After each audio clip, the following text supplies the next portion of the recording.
Bonjour. Alors aujourd'hui, dans les petits tutos du CDI, nous allons voir comment utiliser l'outil Padlet pour faire un débat. Donc en fait, Padlet, c'est ce qu'on appelle un mur collaboratif. Donc on va pouvoir travailler à plusieurs dessus. L'idée, en fait, c'est que on a un compte pour l'école. Donc on va avoir tfscapadlet.org et normalement, on vous envoie le lien. Le professeur va vous envoyer le lien du Padlet sur lequel travailler ou le mettre sur la Google Classroom. Donc, vous avez accès à ce lien. Quand vous cliquez sur ce lien, peut-être ça va vous demander de vous connecter. Dans ce cas-là, vous vous connectez avec Google et vous vous connectez avec votre email de l'école. Comme ça, vous pouvez accéder au Padlet. Donc, aujourd'hui, en fait, on va utiliser un Padlet pour préparer des arguments. Alors donc l'idée c'est qu'on va avoir des questions de recherche, ok? On va avoir des groupes de travail et là en fait normalement vous avez votre nom qui va être attribué dans un groupe. Vous allez avoir une petite étiquette équipe avec le groupe.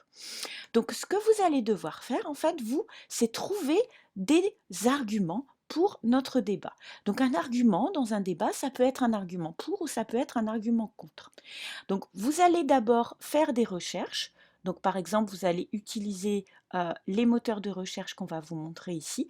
On voudrait éviter l'utilisation de Google Cherche aujourd'hui parce que en fait, Google Cherche, quand on fait des recherches sur notre thématique, ça va nous donner beaucoup de sites qui vont être des sites commerciaux pour favoriser le tourisme, pour donner envie de voyager, etc.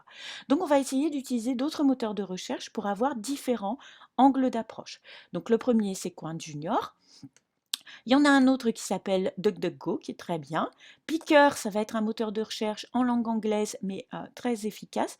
Et mon préféré, ça va être Ecosia, un moteur de recherche qui, en fait, est écologique, c'est-à-dire qui essaie de limiter un petit peu notre pollution numérique. Voilà, donc vous allez utiliser un de ces moteurs de recherche et en fonction de votre sujet, vous allez utiliser des mots-clés. Donc vous voyez, il y en a qui sont déjà mis en gros pour faire votre recherche. Maintenant, vous avez trouvé un article qui vous intéresse. Comment vous allez faire pour le poster sur notre débat en ligne sur notre mur collaboratif? Alors vous voyez, vous avez un petit exemple ici. D'abord, vous allez identifier est-ce que votre argument il va être pour ou est-ce que votre argument il va être contre.